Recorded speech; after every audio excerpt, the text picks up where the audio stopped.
Donald Trump's now claiming that he wants the Epstein Files released, but also the investigation that he ordered might stop that from happening. And I guess there's a small, technically non-zero chance that at one point he performed oral sex on Bill Clinton. But starting with Trump's apparent 180 on the files, you had him writing on social media last night that House Republicans should vote for a bill requiring the Justice Department to release all documents and communications related to Epstein because we have nothing to hide, and saying it's time to move on from this Democrat hoax perpetrated by radical left lunatics in order to deflect from the great success of the Republican Party, including our recent victory on the Democrat shutdown. Right, and you then had Trump referring to newly launched investigations into who he described as various Democrat operatives, and he added, nobody cared about Jeffrey Epstein when he was alive, and if the Democrats had anything, they would have released it before our landslide election victory. Let's start talking about the Republican Party's record-setting achievements and not fall into the Epstein trap, which is actually a curse on the Democrats, not us. Make America great again. And while Trump's dismissal of Epstein as a hoax, it's not anything new, his apparent support for the files being released, it's completely out of left field. Right, and don't forget it, Trump's been fighting tooth and nail to stop this release. Right, he's been calling anyone who wants this released traitors, idiots. And just last week, he was still ramping up pressure on Republicans to vote against releasing the files. He even summoned Congresswoman Lauren Boebert to the White House Situation Room to talk about her demand to release the files. Right, and that coming as you had lawmakers releasing thousands of emails belonging to Epstein suggesting that Trump knew more about this convicted child sex offender's conduct than he let on, even if he didn't participate. With what's been called one of the most damning messages being one where you had Epstein seemingly referring to sexual abuse of underage girls, and he wrote, Trump knew of it and came to my house many times during that period. He never got a massage. And that is in another email he wrote about Trump. Of course he knew about the girls as he asked Ghislaine to stop. And then, beyond questions about abuse, some of the emails raised questions about possible dirt that Epstein or others may have had on Trump. Right, in one, speaking about Trump, Epstein claimed that he had the ability to take him down. And in a 2018 email that Epstein received from his brother Mark, he was asked to question Steve Bannon about whether Russian President Vladimir Putin had the photos of Trump blowing Bubba, and adding, you and your boy Donnie can make a remake of the movie Get Hard. With many then noting that Bubba was a nickname for former US President Bill Clinton. With that said, you've since had Mark responding in a statement saying, the emails were simply part of a humorous private exchange between two brothers and were never meant for public release or to be interpreted as serious remarks, and adding, for the avoidance of doubt, the reference to Bubba in this correspondence is not in any way a reference to former President Bill Clinton. Though also on the note of Bill Clinton, he's now one of the most prominent Democratic figures being investigated by the administration. Right, and that goes back to Friday when you had Trump demanding that the DOJ investigate Epstein's involvement and relationship with not only Clinton, but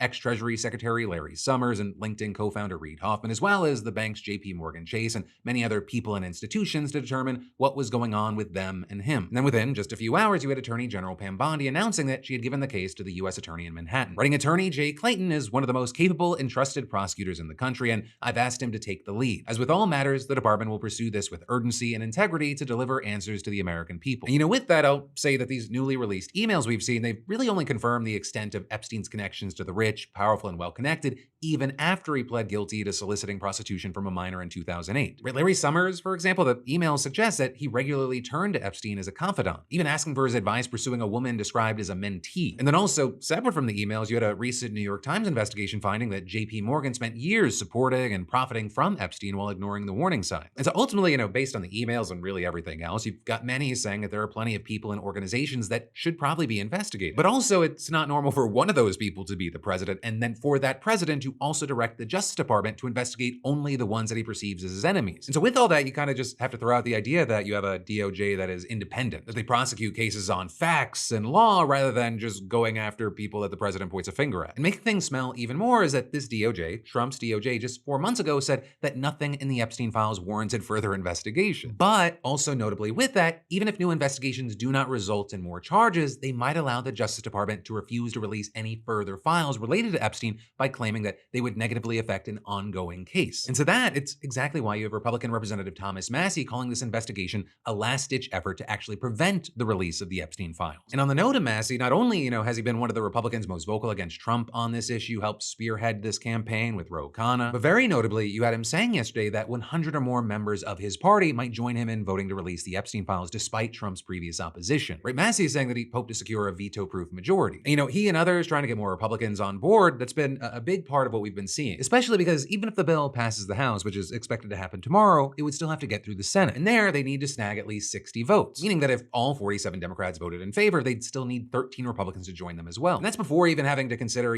would you have a veto-proof majority as well? Right, but with all that said, that's the news. This part's my opinion. I think it is very likely that before Donald Trump said, yes, vote for it, that there was a veto-proof majority ready to vote. Because Donald Trump on this issue has painted himself in the worst possible impossible corner. And it looks like he put himself in a position where really only one of two things could happen. One, he could stay publicly against the release of these files, and Republicans would then vote against him, and he'd look just so incredibly weak. Or he could publicly change his position and control whatever things he can control. But even there, I think he's kind of fucked himself. Because if they go the route of, well, we can't release these certain things because there's an ongoing investigation, for many, that'll just still look like he's trying to hide what's really in there. Or if what gets released is kind of a nothing burger, or it only goes after people that he perceives as enemies, or even largely just enemies and maybe a few Republicans here or there'll be a meaningful amount of the public that thinks they're not actually releasing everything. This is kind of a light release. Right? I mean, you already see murmuring online of people saying, he's fought against this so hard. We had the shutdown. He was dragging his feet. Was that to buy time to really control what gets released? And the whole situation has just continued down this road where it feels like President Trump has made every decision to seem as guilty and as sketchy as possible. And, one of the ways that he's come off the sketchiest and most guilty to a lot of his own MAGA supporters is the fact that he's gone after MAGA diehard Marjorie Taylor Greene so hard. Right? Marjorie Taylor Greene has been his loudest, most proud soldier. Yet last week, over her saying, hey, we should release the Epstein Files, we should try to make things affordable for Americans, he labeled her a traitor. And while you had Greene saying that what Trump was doing, it was contributing to death threats against her, Trump just doubled down, again, calling her a traitor in another post yesterday.